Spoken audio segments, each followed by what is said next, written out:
तो आज की क्लास में हम बात करेंगे थ्रेड के बारे में। थ्रेड और प्रोसेस में डिफरेंस क्या होता है, ठीक है।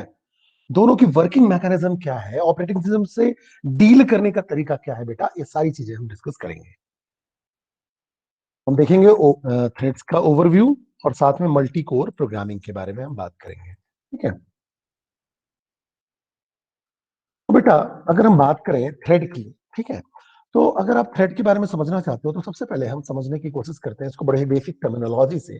जैसे कि अगर मान लो तुम बात करते हो प्रोग्राम की, ठीक है, प्रोग्राम की सबसे पहले आता है प्रोग्राम। तो प्रोग्राम क्या हो गया, आपका सेट ऑफ इंस्ट्रक्शन, ठीक है। जैसे मान लो हमको एक प्रोग्राम बनाना है और इस प्रोग्राम में मान लो आपके पास एक मेन हो गया। अब आपने लिखा मेन और उसमें आपको एडिशन का एक प्रोग्राम बनाना था और एक आपको सब्ट्रैक्शन का प्रोग्राम बनाना था। तो आपने एडिशन का एक ब्लॉक बना दिया और एक आपने सब्ट्रैक्शन का ब्लॉक बना दिया, ठीक है। ये आपने प्रोग्राम बना दिया, ठीक है। तो program is the set of instructions, उसमें कुछ आपके पास इंस्ट्रक्शंस है जिसके अकॉर्डिंग प्रोग्राम का कुछ रिजल्ट आता है, ठीक है। जैसे मैंने अगर प्रोग्राम बनाया एडिशन का और साथ में प्रोग्राम बनाया सब्ट्रैक्शन का, तो जो एडिशन का प्रोग्राम है वो क्या करेगा, आपका एडिशन परफॉर्म करेगा, ठीक है। और जो सब्ट्रैक्शन का प्रोग्राम है वो क्या करेगा, सब्ट्रैक्शन परफॉर्म करेगा, ठीक है।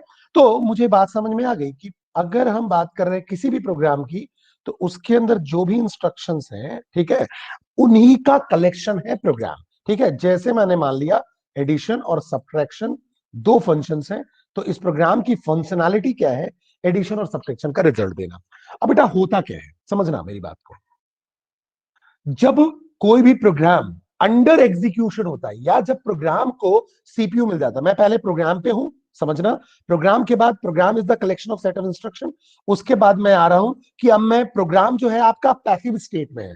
प्रोग्राम वैसे भी पैसिव स्टेट में ही होता है। आपने कोई प्रोग्राम बना दिया, उस प्रोग्राम से रिजल्ट तो नहीं आ जाता, आपको उसको एग्जीक्यूट करना पड़ता है। तो if the program is in execution, या कहना चाहिए बच्चे, जब प्रोग्राम आपका सीपीयू, जब आपका प्रोग्राम को सीपीयू मिल जाए, या if program is under execution, it is called process, ठीक है। तो this is the basic difference between program and process.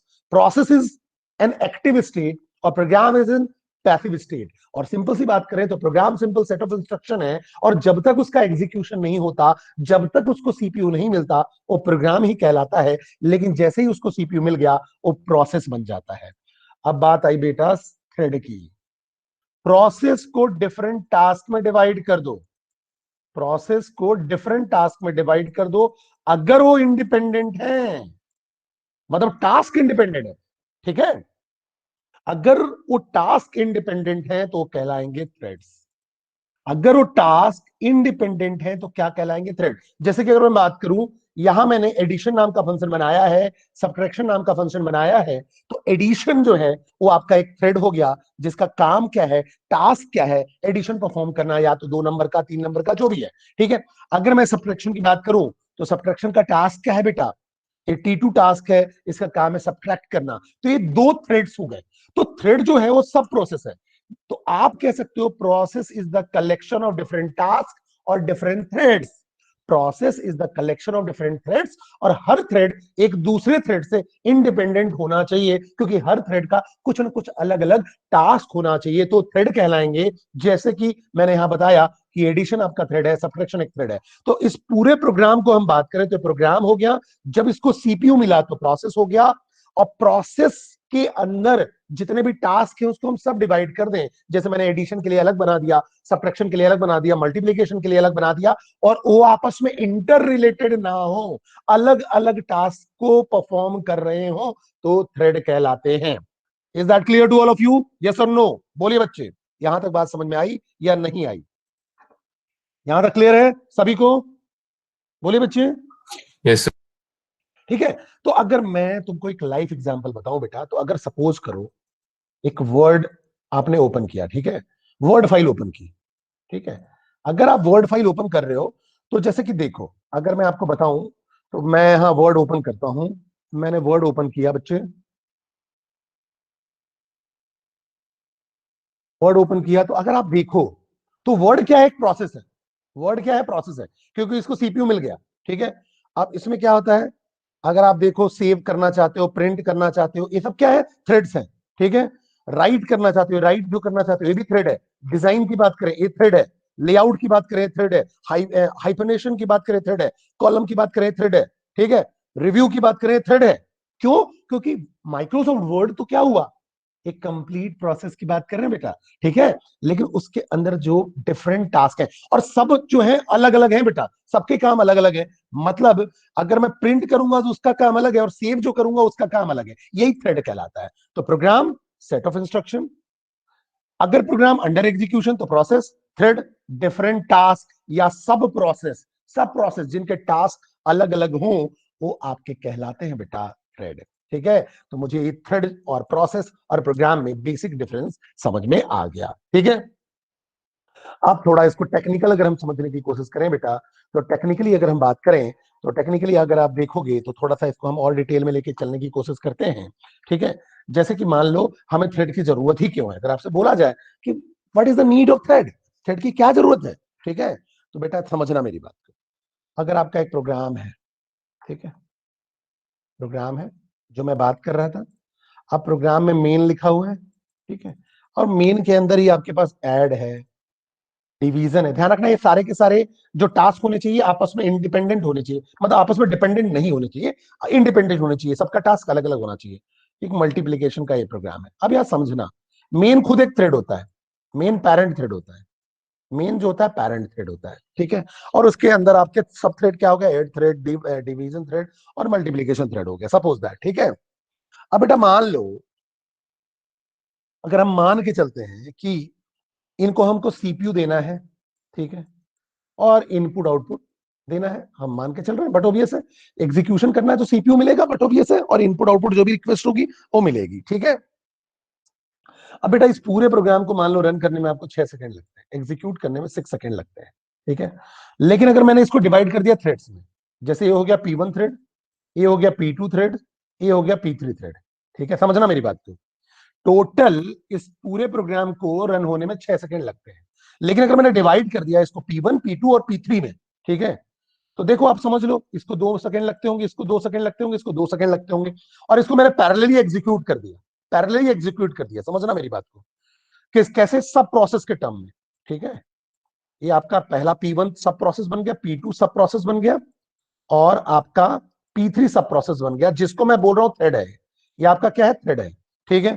तो आप समझो, अगर इनको मेमोरी साइमल्टेनियसली मिल जाए, साइमल्टेनियसली, ठीक है, और कॉन्करेंट अगर एग्जीक्यूशन हो, ठीक है, तो ये आपका पैरेलली एक कोर में एग्जीक्यूट हो रहा, मैं मल्टी कोर सिस्टम की बात कर रहा हूं, ठीक है। मल्टीपल कोर में सीपीयू एक ही होता है लेकिन डिफरेंट कोर्स होते हैं, हर कोर में प्रोसेस को आप एग्जीक्यूट कर सकते हो पैरेलली। तो अगर मैं मल्टी कोर सिस्टम की बात करता हूं या मल्टी प्रोसेसर सिस्टम की बात करता हूं, जहां मल्टीपल प्रोसेस आपके पास प्रोसेसर है, सीपीयू है, सेंट्रल प्रोसेसिंग यूनिट है, तो देखो ये भी आपका पैरेलल एग्जीक्यूट हो रहा है, ये भी पैरेलल एग्जीक्यूट हो रहा है, ये भी पैरेलल एग्जीक्यूट हो रहा है। तो इसको कितना लगेगा, 2 सेकंड, इसको भी 2 सेकंड लगेगा, इसको भी 2 सेकंड लगेगा। लेकिन ये पैरेलल एग्जीक्यूट हो रहे हैं तो ओवरऑल 2 ही सेकंड लगा ना, पैरेलल सबको 2 सेकंड लग रहा है, तो ओवरऑल 2 सेकंड लग रहा है। तो आप देखो आप क्या कर रहे हो, परफॉर्मेंस इंप्रूव करते हो, अगर थ्रेडिंग का कंसेप्ट यूज करते हो तो परफॉर्मेंस इंप्रूव करते हो, क्योंकि कॉन्करेंट आप टास्क को कॉन्करेंटली एग्जीक्यूट कर देते हो। अब जब कॉन्करेंटली एग्जीक्यूट हो जाता है तो बट ऑब्वियस है थोड़ा सा ऊपर नीचे होगा, अगर मान लो किसी को 2 सेकंड लगा किसी को 3, तो ओवरऑल बात करोगे तो टोटल 3 सेकंड में सारे थ्रेड एग्जीक्यूट हो जाएंगे, ठीक है। अब दिक्कत यहां ये भी है कि जैसे मैंने आपको वर्ड का एग्जांपल बताया, समझना मेरी बात को, अगर मैंने वर्ड का एग्जांपल बताया, जैसे मैं वर्ड का एग्जांपल फिर से लेता हूं, तो बेटा एक चीज है, जैसे मैंने वर्ड ओपन किया, ठीक है, अब मुझे प्रिंट भी करना है, राइट भी करना है, लेआउट भी चेंज करना है। आपको क्या लगता है कि मुझे ना ये जो थ्रेड है, मुझे प्रिंट को भी मेमोरी मिल गई, होम को भी मिल गया, इंसर्ट को भी मिल गया, डिजाइन को भी मिल गया, ठीक है, ऐसा लगता है, ठीक है। ये आप समझो, जैसे मैंने वर्ड ओपन कर लिया और मैं क्या करता हूं, वर्ड के अलावा पावर पॉइंट भी ओपन कर लेता हूं, तो हमें क्या लगता है कि ये वर्ड को भी मेरे को मेमोरी मिल गई, पावर पॉइंट को भी मेमोरी मिल गई, जबकि ऐसा होता नहीं है। कॉन्टेक्स्ट स्विचिंग होती है। कॉन्टेक्स्ट स्विचिंग मतलब इतनी फ्रिक्वेंटली सीपीयू दूसरे को मिल जाता है कि आपको पता ही नहीं चलता कि अभी जो मैं ना ब्लॉक किया हूं या अभी मैं वेटिंग में हूं, आपको पता नहीं चलता, कॉन्टेक्स्ट स्विचिंग हो जाती है। मतलब अगर एक साथ मल्टीपल प्रोसेस रन हो रहे हैं, जैसे मैंने बोला वर्ड फाइल, पीपीटी फाइल या मीडिया प्लेयर फाइल, तो आपस में जो सीपीयू शेड्यूलर होता है वो आपस में इतनी जल्दी जल्दी फ्रिक्वेंटली कॉन्टेक्स्ट स्विचिंग करता है कि सबको क्या लगता है कि मुझे भी मेमोरी मिल रही है, मुझे भी मेमोरी मिल रही है, ठीक है। तो जिससे क्या होता है, वहां फ्रिक्वेंटली सबको सीपीयू मिलता जाता है, जिससे कि सीपीयू को हम मैक्सिमम यूटिलाइज कर पाए। ठीक है, तो सेम अगर हम देखें तो प्रोसेसेस में भी यही हो रहा है। अगर आपने प्रोसेसेस बना दिया तो परफॉर्मेंस इंप्रूव, सॉरी थ्रेड बना दिया तो परफॉर्मेंस इंप्रूव हो जाएंगे, क्योंकि वो कॉन्करेंटली एग्जीक्यूट हो सकते हैं, कॉन्करेंटली हम रन कर सकते हैं। ठीक है, तो सिंपल सी बात है। मेन आपका पिछले प्रोग्राम में जो हम बात कर रहे थे, मेन आपका पेरेंट हो गया, पेरेंट थ्रेड, और बाकी उसके सब थ्रेड हो गए। या आप ऐसा बोल सकते हो, एक कंप्लीट आपका प्रोसेस हुआ, उसमें आपने सब थ्रेड्स बना दिए, जिसको आप अलग अलग अलग तरीके से रन कर सकते हो। लेकिन ध्यान रखना, सब प्रोसेस इंडिपेंडेंट होने चाहिए। इतनी बात तो मुझे समझ में आ गई। चलो ठीक है, ठीक है। जैसे एक और एग्जांपल लूं मैं, एक लाइव एग्जांपल हम लेते हैं ऑपरेटिंग सिस्टम से हटके। ठीक है, तो देखें, अगर बेटा, अगर मान लो एक न्यूज़पेपर है, एक न्यूज़पेपर है, टेबल पे रखा हुआ है, न्यूज़पेपर को मैंने टेबल पे रख दिया। ठीक है, ये आपका बेटा कहलाएगा प्रोग्राम। ठीक है, कोई मेमोरी नहीं है, कोई कुछ पढ़ ही नहीं रहा है इसको, तो क्या है, ये सिंपल आपका प्रोग्राम है। ठीक है, अब बेटा मैंने क्या किया, न्यूज़पेपर को पढ़ना चालू किया। अब न्यूज़पेपर में मैंने स्पोर्ट्स वाला सेक्शन पढ़ना चालू किया। ठीक है, ये बन गया बेटा प्रोसेस। क्यों? क्योंकि इसको मेमोरी मिल गई। और जो स्पोर्ट्स सेक्शन है, ये आपका एक थ्रेड है, T1। बिजनेस सेक्शन जो है वो दूसरा थ्रेड है। ठीक है, वर्ल्ड सेक्शन जो है वो तीसरा सेक्शन है। ठीक है, लोकल न्यूज जो है वो अगला थ्रेड है। ऐसे ये थ्रेड्स हैं। तो अगर न्यूज़पेपर की बात करते हो, जब तक उसको रीड नहीं करते हो, प्रोग्राम है, रीड करना चालू किया, प्रोसेस बन गया। प्रोसेस में अब उसके सब प्रोसेस क्या है, न्यूज में अलग अलग वर्ल्ड वाइड न्यूज है, स्पोर्ट्स का न्यूज है, एंटरटेनमेंट है, ग्लैमर न्यूज है, लोकल न्यूज है, बिजनेस न्यूज है, ये सारे के सारे थ्रेड हो गए। सो thread is a single unit of execution या सिंगल यूनिट ऑफ टास्क। तो हम थ्रेड को क्या बोलेंगे, thread is a single unit of execution. और क्या बोलेंगे, सब प्रोसेस। ठीक है, और हम बोलेंगे सब प्रोसेस। ठीक है, और कलेक्शन ऑफ इंस्ट्रक्शन भी बोल सकते हैं। क्यों? क्योंकि प्रोग्राम खुद एक कलेक्शन है, समझना मेरी बात को। अब इसमें मैंने एक फंक्शन को बना दिया, जब मान लो सम को थ्रेड, तो उसके अंदर भी तो इंस्ट्रक्शन होंगे। तो थ्रेड भी आपका क्या है, कलेक्शन ऑफ इंस्ट्रक्शन है, लेकिन प्रोग्राम के कंपैरिजन में कम होगा ना, कम इंस्ट्रक्शंस होंगे, क्योंकि प्रोग्राम एज अ होल है। ठीक है, और थ्रेड क्या है, एज अ टास्क है। ठीक है, अब तो अब हम क्या बोलेंगे बेटा, कि thread is a collection of instruction that carried out specific task. ये क्लियर हो जाएगा कि हाँ, एक it carried out specific task. अब बात आती है कि एक सीपीयू है, तो एक साथ सारे टास्क कैसे हो रहे हैं, सीपीयू तो हमारे पास एक ही है। तो मैंने बोला, हमारे पास एक प्रोसेस था, उसके हमने थ्रेड बना दिए, T1, T2, T3। तो बोले सर, क्या है कि अगर आप बोल रहे हो कि सारे थ्रेड हैं, अलग अलग बना दिए, अब सीपीयू तो एक ही है, कैसे प्रोसेस होगा एक साथ सारे? तो होगा क्या, एक कॉन्करेंटली प्रोसेस होंगे। ठीक है, और मेमोरी शेयर करते हैं, प्रोसेस की मेमोरी शेयर करते हैं। तो इनके बीच में, इंटर बिटवीन, इनके बीच में जो स्विचिंग होती है सीपीयू की, बड़ी फ्रिक्वेंटली होती है। मतलब इसको पहले मान लो मेमोरी मिला, अब इसी बीच में इसको भी मेमोरी मिल गया, तब तक इसने कुछ टास्क परफॉर्म कर लिया, इसी बीच में इसको मेमोरी मिल गया, इसके बीच में इसको मेमोरी मिल गया। तो आपको क्या लगता है कि ये पैरेलली एग्जीक्यूट हो रहे हैं? आपको क्या लगता है कि ये कॉन्करेंटली एग्जीक्यूट हो रहे हैं? और सीपीयू इनको फ्रिक्वेंटली मिलता जाता है। सीपीयू आइडल नहीं बैठता इस केस में, बिल्कुल फ्रिक्वेंटली फटाफट फटाफट आपस में थ्रेड के बीच में स्विचिंग करते रहता है, तो परफॉर्मेंस अपने आप इंप्रूव हो जाता है। या आप कह सकते हो कि पैरेलल एग्जीक्यूशन जैसा या कॉन्करेंट एग्जीक्यूशन जैसा फील आता है। और चूंकि सीपीयू आइडल नहीं है, तो बार बार एक दूसरे प्रोसेस को, एक दूसरे थ्रेड को वो टाइम देता जा रहा है, तो एग्जीक्यूशन भी होता जा रहा है। नहीं तो क्या होता, अगर मैं केवल एक थ्रेड एग्जीक्यूट करता, ठीक है, तो बाकी टाइम वो सीपीयू तो बैठा ही है ना, या तो फ्रिक्वेंटली एग्जीक्यूट हो रहा है, आइदर कोई टाइम क्वांटम पे, या कहना चाहिए कोई अलग मैकेनिज्म को फॉलो करके। तो सीपीयू का जो मिलना है, कॉन्टेक्स्ट स्विचिंग जो है, वो बड़ा ही फ्रिक्वेंटली हो रहा है इस केस में। ठीक है, तो अगर हम बात करें बच्चे, तो अब अगर हम इसके टेक्निकल डेफिनेशन पे आए, तो थ्रेड क्या है, basic unit of CPU utilisation, central processing unit का बेसिक यूनिट है, बेसिक यूनिट है। ठीक है, क्यों? क्योंकि ये सीपीयू यूटिलाइजेशन के लिए ही बनाया गया है, जिसमें आपस में थ्रेड के बीच में कॉन्टेक्स्ट स्विचिंग इतनी फ्रिक्वेंटली होती है कि कॉन्करेंट एग्जीक्यूशन जैसा फील होता है, और बट ऑब्वियसली परफॉर्मेंस इंप्रूव हो जाता है, क्योंकि सीपीयू मैक्सिमम टाइम बिजी रहेगा, मैक्सिमाइज आप उसको बिजी बिजी रख रहे हो। ठीक है, अब जो थ्रेड होता है उसका एक थ्रेड आईडी होगा, यूनिक आईडी। जैसे प्रोसेस का पीआईडी होता था, प्रोसेस आईडी, वैसे ही थ्रेड का एक यूनिक आईडी होता है जिसको हम बोलते हैं thread ID, that is TID, thread ID. उसका एक प्रोग्राम काउंटर होता है बेटा, ठीक है। थ्रेड का क्या होगा, एक प्रोग्राम काउंटर होगा। अब हमने प्रोग्राम काउंटर पहले ही पढ़ा हुआ था कि प्रोग्राम काउंटर क्या होता है। प्रोग्राम काउंटर मैंने आपको बताया था बेटा, समझने की कोशिश करते हैं, याद करो कि जैसे प्रोग्राम है, ठीक है, प्रोग्राम है, program is the set of instruction. Next instruction कौन सा एग्जीक्यूट होगा, ये कौन बताता है, प्रोग्राम काउंटर। तो नेक्स्ट कौन सा इंस्ट्रक्शन एग्जीक्यूट होने वाला है, ये प्रोग्राम काउंटर बताता है। तो थ्रेड के अंदर बच्चे क्या होता है, थ्रेड की आईडी जो यूनिक होगी, प्रोग्राम काउंटर होगा जो बताएगा कि नेक्स्ट इंस्ट्रक्शन कौन सा एग्जीक्यूट होने वाला है। साथ में होते हैं इनके पास रजिस्टर्स के सेट, साथ में इनके पास क्या होते हैं, रजिस्टर्स के सेट होते हैं, ठीक है।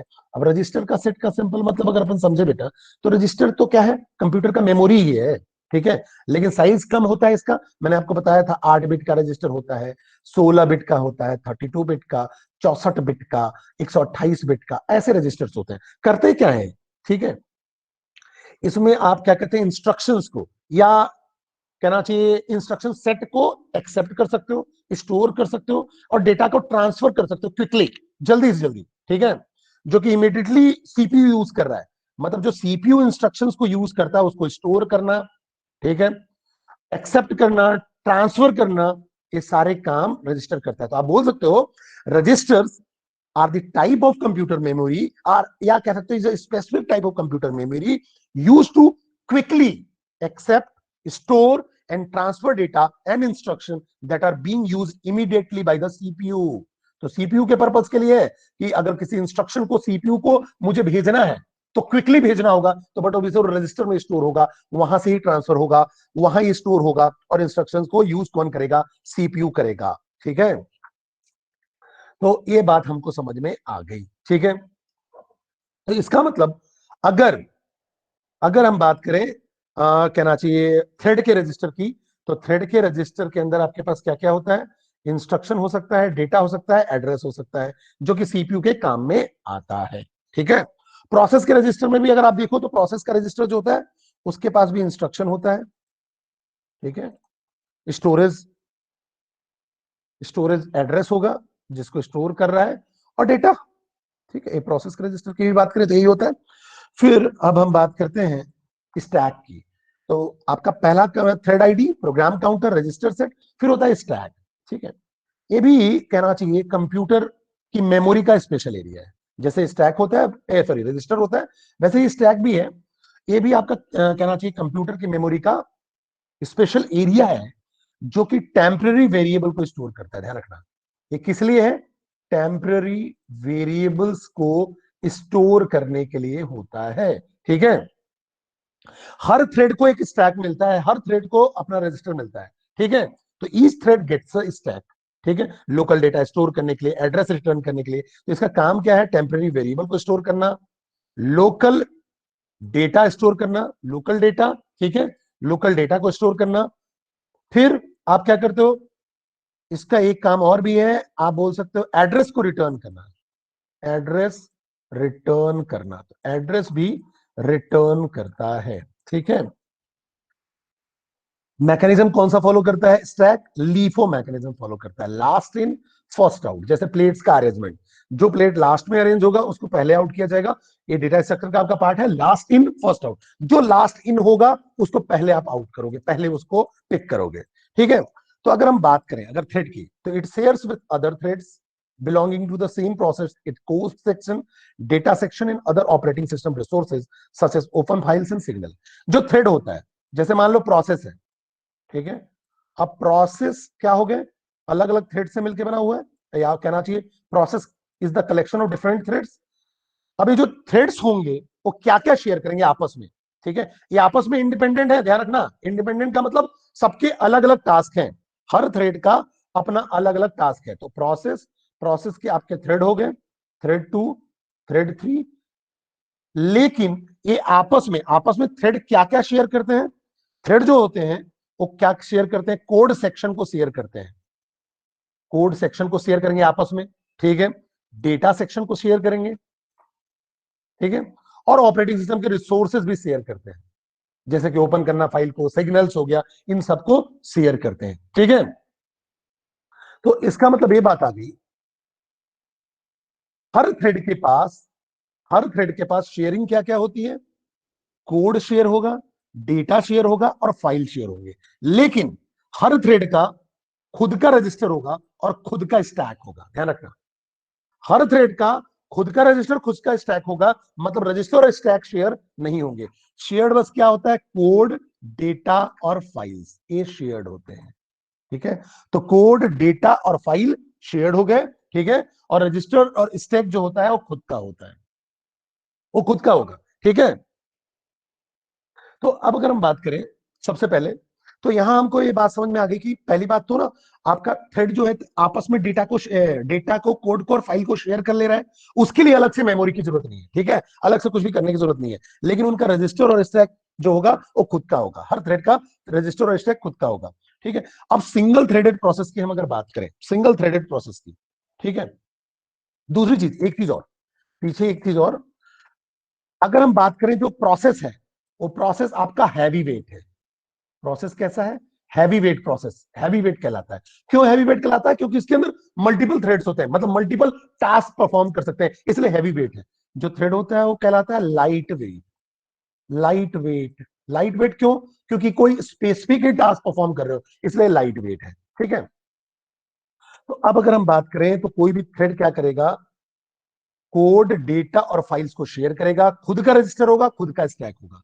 सिंगल थ्रेडेड में एक थ्रेड होता है। ठीक है, एक थ्रेड होता है, मतलब प्रोसेस है मान लो P1, इस P1 प्रोसेस के अंदर थ्रेड भी एक है, तो बट ऑब्वियस है सिंगल थ्रेड आपका कहना चाहिए ज्यादा एफिशिएंट नहीं होगा।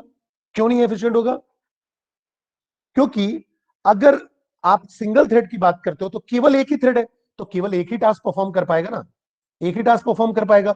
और सीपीयू, मान लो अगर एक टास्क परफॉर्म जो हो रहा है वो इनपुट आउटपुट के लिए वेट कर रहा है, जो आपका टास्क परफॉर्म होने वाला है वो इनपुट आउटपुट के लिए वेट कर रहा है, तो सीपीयू तो तब तक आइडल बैठा रहेगा। जबकि मल्टीपल थ्रेड्स होते तो कॉन्टेक्स्ट स्विचिंग होती, सीपीयू आइडल कम से कम बैठता, आप कॉन्टेक्स्ट स्विच होता रहता, और क्या होता, हर थ्रेड को थोड़े टाइम के लिए क्या मिलता रहता, सीपीयू मिलता रहता। यहां तो एक ही थ्रेड है, तो एक थ्रेड को सीपीयू मिल गया, अब उसको अगर इनपुट आउटपुट चाहिए तो तब तक वेट करता रहेगा, तो यहां सीपीयू का यूटिलाइजेशन मैक्सिमाइज नहीं हो रहा है। लेकिन अगर हम बात करें अगर मल्टी थ्रेडिंग है, ठीक है, तो मल्टी थ्रेडिंग में भी समझो मेरी बात को, एक आपका थ्रेड ये हो गया, एक थ्रेड ये हो गया, एक थ्रेड ये हो गया। अब हर थ्रेड क्या करेंगे, कोड, डेटा और फाइल्स तो क्या करेंगे, शेयर करेंगे, ये तो पक्का ही है। लेकिन उनके खुद के रजिस्टर, खुद के स्टैक, देखो खुद का रजिस्टर पहले थ्रेड का, अगर T1 थ्रेड है, मान लो प्रोसेस P2 है, इस P2 में T1 थ्रेड है, T2 थ्रेड है और T3 थ्रेड है, तो T1 का रजिस्टर और स्टैक खुद का है, लेकिन कोड, डेटा और फाइल शेयर कर रहा है। T2 का रजिस्टर और स्टैक खुद का है, लेकिन कोड, डेटा और फाइल शेयर कर रहा है। T3 का रजिस्टर और स्टैक खुद का है, लेकिन कोड, डेटा, फाइल शेयर कर रहा है। तो बट ऑब्वियस है मल्टीपल टास्क एक बार में परफॉर्म कर पाएगा, तो एफिशिएंट होगा। ठीक है, कंप्यूटेशनली फास्टर होगा। ठीक है, जैसे कि अगर मैं तुमको बताऊं, समझना मेरी बात को, अगर आप प्रोसेस देखना चाहते हो, अपने सिस्टम के प्रोसेस देखना चाहते हो, ठीक है, तो आप क्या करना, कंट्रोल, शिफ्ट और स्केप एक साथ प्रेस करना। कंट्रोल, शिफ्ट, स्केप, इन तीनों बटन को एक साथ वो करो, ऐसा आ जाएगा, ये देखो। ठीक है, ये पूरे प्रोसेस दिखने लगेंगे। अब अगर आप देखोगे परफॉर्मेंस, तो सीपीयू का परफॉर्मेंस, मेमोरी, डिस्क, ये देखो दिख रहा है कि कितना प्रोसेस कौन कौन यूज कर रहा है। हिस्ट्री में देखोगे तो सीपीयू टाइम भी आ जाएगा, नेटवर्क कौन सा यूज हो रहा है, मीटर नेटवर्क कौन सा है, टाइटल अपडेट कौन सा है, पूरा बताता जाएगा। देखो जैसे यहाँ ये सबसे ज्यादा ले रहा है। ठीक है, स्टार्टअप यूजर्स में देखो तो यूजर एक ही है, डिटेल्स में देखो तो देखो हर प्रोसेस जो चल रहा है ना उसका पीआईडी है, प्रोसेस आईडी। स्टेटस देखो रनिंग है, कुछ ब्लॉक भी होंगे, कुछ वेटिंग भी होगा, कुछ सस्पेंडेड भी होगा, देखो सस्पेंडेड है, ये सारे प्रोसेस सस्पेंडेड है। ठीक है, तो ये आपके अंदर भी आप प्रोसेस देख सकते हो। फिर बताऊं मैं आपको, सॉफ्टवेयर भी आते हैं, सॉफ्टवेयर भी आते हैं जिससे कि आप प्रोसेस का स्टेट, प्रोसेस के टाइम कितना लग रहा है, कौन कितनी मेमोरी ले रहा है, कौन कहना चाहिए किस प्रोसेस आईडी को अभी रनिंग स्टेट में है, स्टेट्स क्या है, ये सारा कुछ आप सॉफ्टवेयर से भी देख सकते हो। सॉफ्टवेयर आते हैं जैसे कि आप बोलो व्यू प्रोसेस स्टेटस, ऐसे सॉफ्टवेयर आपको नेट पे मिल जाएंगे, जिसको इंस्टॉल करने के बाद आप सारे प्रोसेस जो रन हो रहे हैं उनको आराम से आप देख सकते हो। तो ये तो बात हो गई बच्चे सिंगल थ्रेड और मल्टी थ्रेड की, ठीक है। इसमें हमको समझ में आ गया कि सिंगल थ्रेड और मल्टी थ्रेड क्या होता है, ठीक है। थ्रेड मुझे समझ में आ गया कि बता दो एक बार। क्या बताऊं बेटा? Register sir. रजिस्टर बेटा, रजिस्टर बताता हूं, सुनो मेरी बात। बेटा समझो, रजिस्टर जो है ना, एक स्मॉल यूनिट ऑफ स्टोरेज है। स्मॉल स्टोरेज यूनिट बोल सकते हो, स्मॉल स्टोरेज यूनिट, जिसके अंदर होता क्या है, ऐसे इंस्ट्रक्शन को हम रखते हैं जिसको सीपीयू रीड करता है। जैसे कि मान लो मैं एक इंस्ट्रक्शन बोलूं, अगर सिंपल लेमन लैंग्वेज में, तो मैंने बोला, जो सिस्टम कॉल के थ्रू आया वो बोला कि भाई इस P1 को एग्जीक्यूट कर लो। तो ये क्या इंस्ट्रक्शन है, P1 एग्जीक्यूट होना चाहिए। तो P1 का क्या होगा, एक पीसीबी होगा, पीसीबी 1, इसके अंदर प्रोग्राम काउंटर पॉइंटर होगा, ठीक है। फिर उसके मैंने आपको बताया था रजिस्टर होगा, स्टैक होगा। अब ये सारा का सारा इंफॉर्मेशन किसको मिल जाएगा, सीपीयू को, कि मुझे इसको एग्जीक्यूट करना है। तो ऐसे इंस्ट्रक्शन जो कि सीपीयू के लिए है, उसको कहां हम स्टोर करते हैं, कहना चाहिए रजिस्टर में। क्यों? क्योंकि रजिस्टर से रीडिंग जो ऑपरेशन होती है बड़ी ही फ्रिक्वेंटली होती है, क्योंकि ये सीपीयू के लिए ही बनी है। Is that clear? क्लियर और नॉट, बोलिए बच्चे। Yes sir. ठीक है। तो बेटा अब मुझे ये चीज तो समझ में आ गई सारी चीजें। अब थ्रेड भी मुझे पता चल गया, और मुझे समझ में आ गया कि thread is a flow of execution through the process code with its own program counter system register and stack. A thread is also called light weight process. Light weight का भी मैंने मतलब आपको समझा दिया, ठीक है। तो सिंपल सी बात है, परफॉर्मेंस इंप्रूव करने के लिए होता है, पैरेललिज्म के लिए होता है, या कॉनकरेंट प्रोसेसिंग के लिए होता है, ठीक है। अब ध्यान रखना बेटा, मैंने बोला process is the collection of thread. इसका मतलब एक थ्रेड जो है, अगर एक थ्रेड है, एक से ज्यादा प्रोसेस को बिलोंग नहीं कर सकता, केवल उसी प्रोसेस को बिलोंग करेगा। तो each thread belongs to exactly one process and no thread can exist outside a process. Thread का खुद का एग्जिस्टेंस नहीं है, इंडिपेंडेंट टास्क है, मैं मानता हूं, लेकिन वो प्रोसेस का पार्ट है, वो प्रोसेस का पार्ट है। तो आउटसाइड प्रोसेस उसका कोई रोल नहीं, प्रोसेस के अंदर ही रोल है उसका। ये बात ध्यान रखना। तो अब अगर हम सिंगल थ्रेड और मल्टी थ्रेड की अगर हम बात करें, ठीक है, तो हमें क्या हो गया, हमें पता चल गया कि सिंगल एग्जीक्यूशन मतलब सिंगल थ्रेड है। तो देखो, अगर हम बात करें तो वन प्रोसेस वन थ्रेड, ठीक है। तो ये आपका सिंगल थ्रेड होगा, सिंगल थ्रेड, क्योंकि प्रोसेस तो एक ही होगा, मल्टीपल थ्रेड्स होते हैं। ये वन प्रोसेस है, मल्टीपल थ्रेड्स है। तो P1 प्रोसेस है, ये मल्टी थ्रेडेड हुआ। P1 प्रोसेस के अंदर डिफरेंट थ्रेड्स है, ठीक है, ये एफिशिएंट होगा। यहां देखो, मल्टीपल प्रोसेस है, जैसे P1 है, P2 है, लेकिन सारे के सारे सिंगल थ्रेडेड है। क्यों? क्योंकि इसके पास भी एक थ्रेड है, इसके पास भी एक थ्रेड है, ठीक है। और ये सिंगल थ्रेड का मतलब हुआ ना इंस्ट्रक्शन, सिंपल सी बात है, set of instruction, that is task, instruction trace भी बोलते हैं इनको। अब यहां पास मल्टीपल प्रोसेसेस हो गए, जैसे P1 P2, लेकिन ये मल्टी थ्रेडेड है, हर प्रोसेस पर डिफरेंट थ्रेड है, ठीक है। तो सिंपल सी बात है, जैसे कि अगर हम बात करें MS डॉस है या यूनिक्स का कुछ कहना चाहिए वर्जन जो है, वो कहना चाहिए सिंगल थ्रेडेड ऑपरेशन होता है, ठीक है।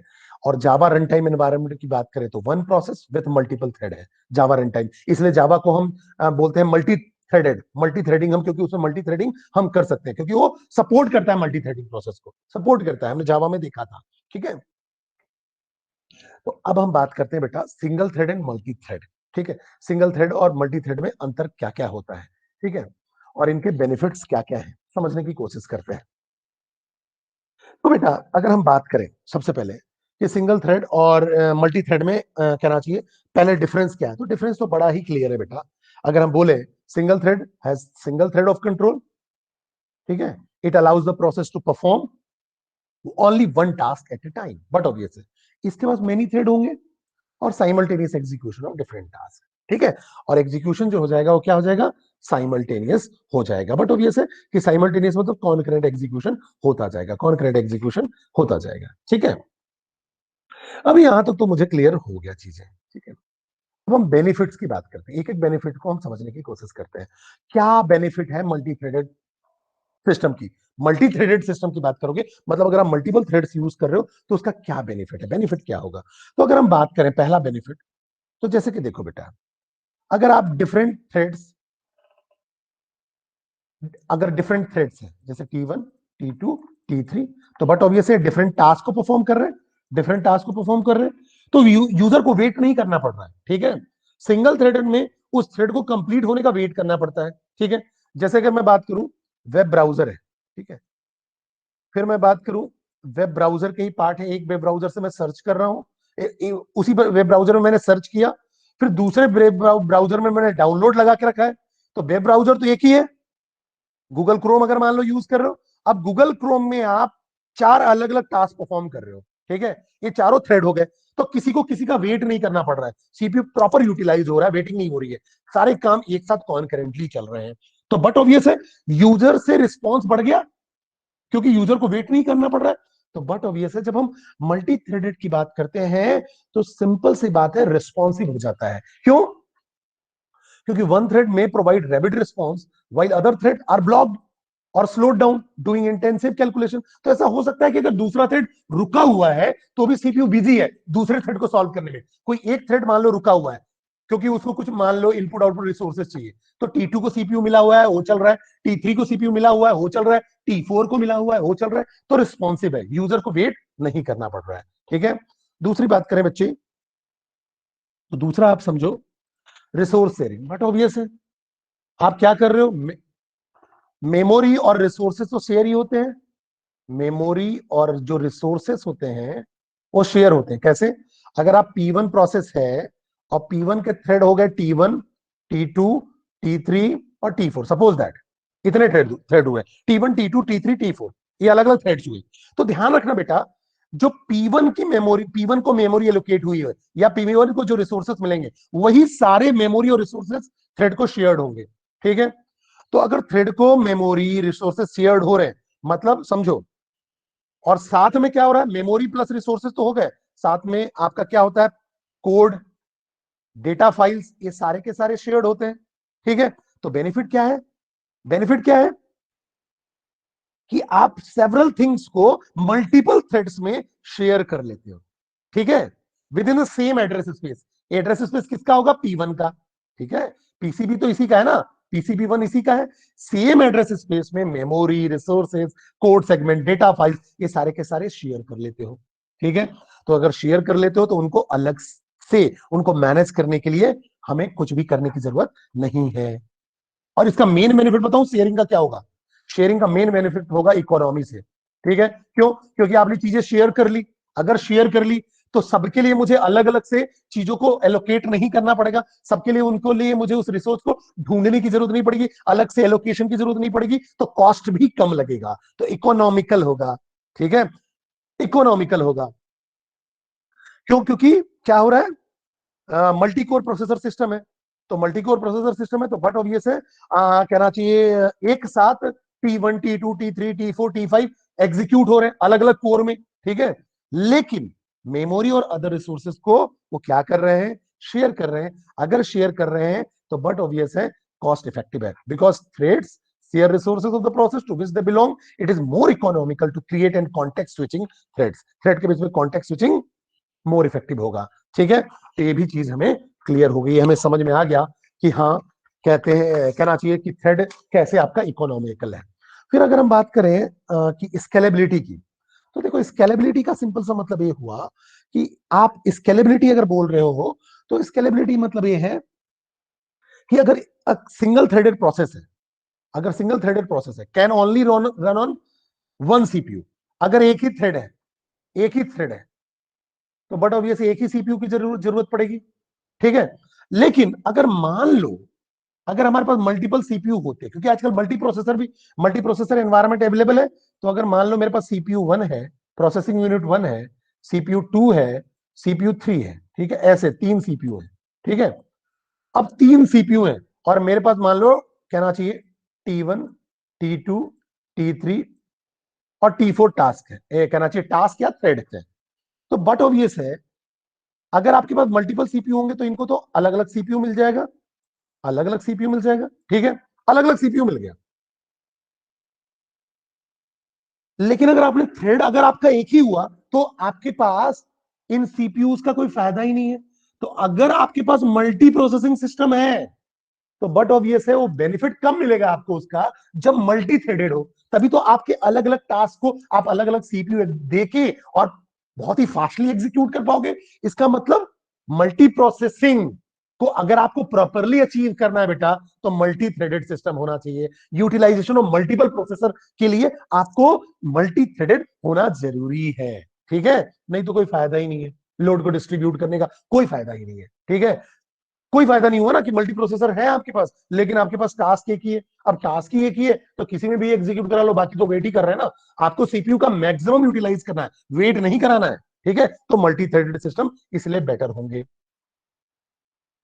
अब उसके बाद अगर हम बात करें तो आपके पास दो टाइप के थ्रेड होते हैं। अगर हम देखें तो दो टाइप के थ्रेड होते हैं, एक होता है यूजर लेवल थ्रेड, एक होता है कर्नल लेवल थ्रेड, ठीक है? अब अगर हम यूजर लेवल थ्रेड की बात करें और कर्नल लेवल थ्रेड की बात करें, जस्ट अ मिनट, ये यूजर लेवल थ्रेड में आगे वाले स्लाइड में मैंने रखा हुआ है, इसको मैं बताता हूँ, रुक जाओ, ठीक है?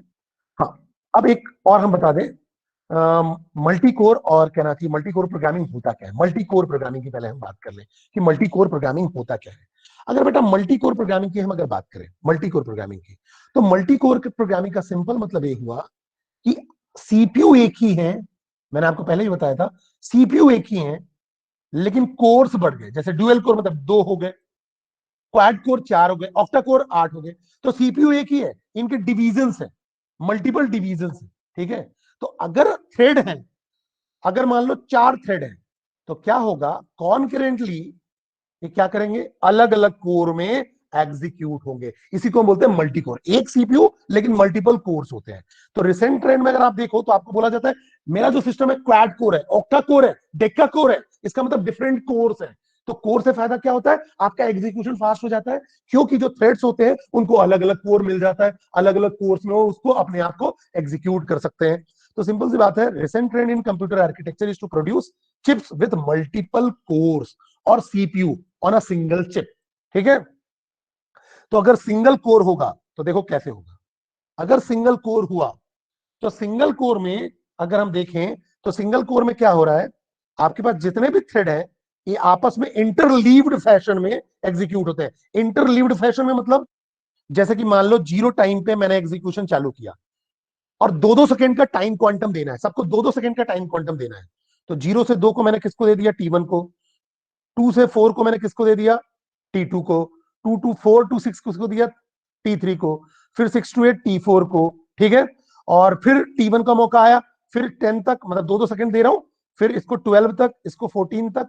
ऐसा मैं इंटरलीव्ड फैशन में करते जाता हूं, मतलब एक के बाद एक को मौका मिलता जाता है हर क्वांटम में। ये सिंगल कोर में होता है। अगर मल्टीपल कोर होगा तो देखो ये क्या होंगे, अलग अलग कोर में चले गए। जैसे T1 T3, ये दो को मिल गया एक कोर, और T2 और T4 को दूसरा कोर मिल गया। तो देखो पहले T1 एग्जीक्यूट हुआ, फिर T3, फिर T1, फिर T3। अब यहां देखो इनके बीच में कंटेक्स्ट स्विचिंग ज्यादा फ्रीक्वेंटली होगी सिंगल कोर के कंपैरिजन में, क्योंकि T1 को फिर से मौका 4 सेकंड बाद मिल जाएगा, T1 को फिर से मौका 4 सेकंड बाद मिल जाएगा, जबकि यहाँ T1 को मौका 8 सेकंड के बाद मिला। तो ये मल्टी कोर प्रोग्रामिंग का फायदा होता है। मतलब रियलिटी में प्रोसेस इंटरलीव होते हैं, रियलिटी में प्रोसेस इंटरलीव होते हैं, हर कहना चाहिए टाइम क्वांटम के बाद, हर टाइम क्वांटम के बाद, ठीक है? तो अगर बेसिक डिफरेंस की हम बात करें बेटा, तो अब हमको बेसिक डिफरेंस समझ में आ गया कि प्रोसेस क्या है, थ्रेड क्या है, मल्टी कोर प्रोग्रामिंग क्या है। ये सारी चीजें हमको समझ में आ गई कि प्रोसेस जो है वो हैवी वेट है, थ्रेड जो है वो लाइट वेट है। ये सारी चीजें हमें क्लियर हो गई यहां तक अगर हम देखें। तो अगर मैं बात करूं थ्रेड का, थ्रेड के लास्ट टॉपिक की बात करूं मैं, कि अगर थ्रेड की बेसिक डिफरेंस की मैं बात करूं, तो अगर आप बेसिक डिफरेंस देखो तो प्रोसेस जो है, प्रोसेस में सिस्टम कॉल होता है, प्रोसेस में सिस्टम कॉल होता है। मतलब अगर आप प्रोसेस की बात करो तो याद करो, प्रोसेस की रिक्वेस्ट के लिए एक सिस्टम कॉल होगा। जो सिस्टम कॉल क्या करेगा, कर्नल को रिक्वेस्ट भेजेगा कि मुझे ये रिसोर्सेज चाहिए, और कर्नल फिर उसको फुलफिल करता है, ठीक है? और ये काम कैसे होता है, सिस्टम कॉल के थ्रू होता है। लेकिन थ्रेड को ना, थ्रेड के लिए कोई सिस्टम कॉल की जरूरत ही नहीं है, थ्रेड के लिए कोई सिस्टम कॉल की जरूरत नहीं है, इसलिए भी ये लाइट वेट है, ठीक है? अब ओएस जो होता है, वो ओएस ट्रीट करता है हर प्रोसेस को डिफरेंटली, हर प्रोसेस को डिफरेंटली ट्रीट करता है। लेकिन जितने भी यूजर लेवल थ्रेड्स होते हैं उसको ओएस अलग अलग नहीं मानता, वो तो मानता है कि वो प्रोसेस में ही कहीं ना कुछ है। क्यों? क्योंकि थ्रेड के बारे में उसको जानकारी नहीं है, वो तो समझता है प्रोसेस है। तो यूजर लेवल थ्रेड को वो सिंगल टास्क समझता है या सिंगल प्रोसेस ही समझता है। ध्यान रखना, यहां पास कोड और डेटा की डिफरेंट कॉपी होती है, यहां सेम कॉपी होती है। अब अगर बात करें कॉन्टेक्स्ट स्विचिंग की, कॉन्टेक्स्ट स्विचिंग की, तो यहां कॉन्टेक्स्ट स्विचिंग फास्टर होता है बेटा। क्यों? क्यों? क्योंकि कोई सिस्टम कॉल की जरूरत ही नहीं है, और साथ में हमारे पास ये तो कहना चाहिए टास्क है, तो टास्क के बीच में कॉन्टेक्स्ट स्विचिंग फास्टर होती है, टास्क के बीच में, जबकि ये आपका स्लोअर होता है। फिर अगला जो है बड़ा ही इंपॉर्टेंट पॉइंट है, बड़ा ही इंपॉर्टेंट पॉइंट है अगर आप बात करो, ठीक है। जैसे मैं अगर बात करूं, blocking a process will not block another process. आप समझना, एक्चुअली में क्या होता है, जब मैं प्रोसेस की बात करता हूं, तो प्रोसेस क्या करता है, सिस्टम कॉल करता है अपनी रिक्वेस्ट को फुलफिल करने के लिए। सिस्टम कॉल किसके पास जाता है? कर्नल या ऑपरेटिंग सिस्टम के पास, क्योंकि मेजर कंट्रोल कर्नल के पास ही होता है, ऑपरेटिंग सिस्टम का कोर पार्ट है, तो कर्नल के पास गया। अब जब कर्नल के पास गया बेटा, समझना मेरी बात को, तो कर्नल के थ्रू रिक्वेस्ट हो रही है, ठीक है, तो कर्नल इस प्रोसेस को जानता है।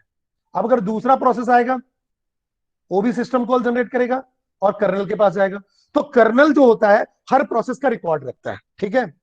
तो अगर आपने एक प्रोसेस को ब्लॉक कर दिया, तो ये दोनों प्रोसेस कर्नल के लिए डिफरेंट है, ये दोनों प्रोसेस कर्नल के लिए डिफरेंट है। तो इसकी ब्लॉकिंग से दूसरे प्रोसेस पे कोई फर्क नहीं पड़ेगा, क्योंकि कर्नल के पास दोनों की डेफिनेशन अलग अलग है, दोनों का पीसीबी बना हुआ है, दोनों का, इसका पीसीबी 1 है और इसका पीसीबी 2 है। कर्नल दोनों को अलग अलग तरीके से जानता है, ठीक है। लेकिन बच्चे समझो मेरी बात को, अब अगर मैंने क्या किया यहां, अब मैं बात कर रहा हूं, ये blocking a process will not block another process, एक प्रोसेस के ब्लॉक होने से दूसरा प्रोसेस ब्लॉक नहीं होगा। लेकिन बेटा अगर मैंने प्रोसेस के अंदर थ्रेड की बात करूं, तो मान लो T1 थ्रेड है, T2 थ्रेड है, T3 थ्रेड है और T4 थ्रेड है, ठीक है। अब समझना, अब क्या करेगा, अब कर्नल के पास अलग अलग प्रोसेस का रिक्वेस्ट है, ठीक है, प्रोसेस 1 का, प्रोसेस 2 का, ये P1 प्रोसेस है मान लो, ठीक है। ये सबको P1 और P2 को अलग अलग मान रहा है, मान लिया इसने, ठीक है। अब T1 ने क्या बोला कि मुझे इनपुट आउटपुट चाहिए, T1 ने क्या बोला, इनपुट आउटपुट चाहिए, ठीक है। अब जब T1 ने इनपुट आउटपुट की रिक्वेस्ट की, कर्नल या ऑपरेटिंग सिस्टम को रिक्वेस्ट जाएगा, ठीक है। लेकिन जब रिक्वेस्ट भेजेगा T1, तो कर्नल को थ्रेड की इंफॉर्मेशन नहीं है, क्योंकि ये तो यूजर लेवल होता है, थ्रेड लेवल नहीं होता, और जो प्रोसेस होता है वो थ्रेड लेवल होता है।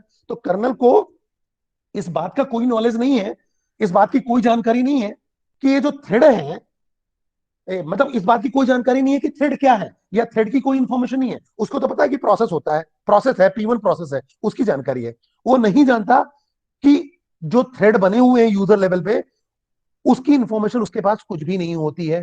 तो कर्नल प्रोसेस को नहीं जानता है, ठीक है। अब जब कर्नल प्रोसेस को नहीं जानता है, तो जब ये रिक्वेस्ट करेगा, तो बोलेगा मुझे इनपुट आउटपुट की रिक्वेस्ट करनी है, तो ये क्या करेगा, कर्नल बोलेगा अच्छा मतलब ये P1 है, ये P1 है, तो बोलेगा ठीक है, ठीक है, आप इनपुट आउटपुट की रिक्वेस्ट कर रहे हो, तो मैं आपको वेटिंग में भेज देता हूं।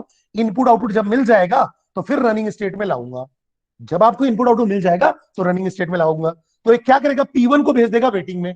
जब ये P1 को वेटिंग में भेज देगा, तो सारे के सारे थ्रेड ब्लॉक हो जाएंगे, सारे के सारे थ्रेड ब्लॉक हो जाएंगे। क्यों? क्योंकि T1 T2 T3 T4 की इंफॉर्मेशन कर्नल को होती नहीं है। जब कोई भी थ्रेड इससे रिक्वेस्ट मांगता है, तो रिक्वेस्ट वो समझता है कि इस प्रोसेस से आया, जब प्रोसेस से रिक्वेस्ट को समझता है, तो उसको इनपुट आउटपुट की वेटिंग क्यू में भेज देता है। इनपुट आउटपुट की क्यू में वो वेट करता रहता है जब तक कि उसको इनपुट आउटपुट ना मिले। मतलब चाहिए क्या, थ्रेड 1 को केवल इनपुट आउटपुट चाहिए, लेकिन कर्नल को कोई इंफॉर्मेशन नहीं है, इसलिए पूरे के पूरे थ्रेड ब्लॉक हो जाएंगे, क्योंकि कंप्लीट P1 जो है वो वेटिंग में चला गया। तो इसलिए ध्यान रखना, blocking a thread will block entire process, पूरे के पूरे प्रोसेस को ब्लॉक कर देगा। अब समझो, प्रोसेस इंडिपेंडेंट होता है और थ्रेड इंटरडिपेंडेंट होता है। इंटरडिपेंडेंट का मतलब ये आपस में ना, आपस में अलग अलग टास्क है, इंडिपेंडेंट ही है। लेकिन इंटरडिपेंडेंट का मतलब ये क्या हुआ, इसका मतलब ये हुआ कि आपस में memory, input output resources, data segment, code segment share करते हैं, इसलिए इंटरडिपेंडेंट डिपेंडेंट है। Is that clear to all of you?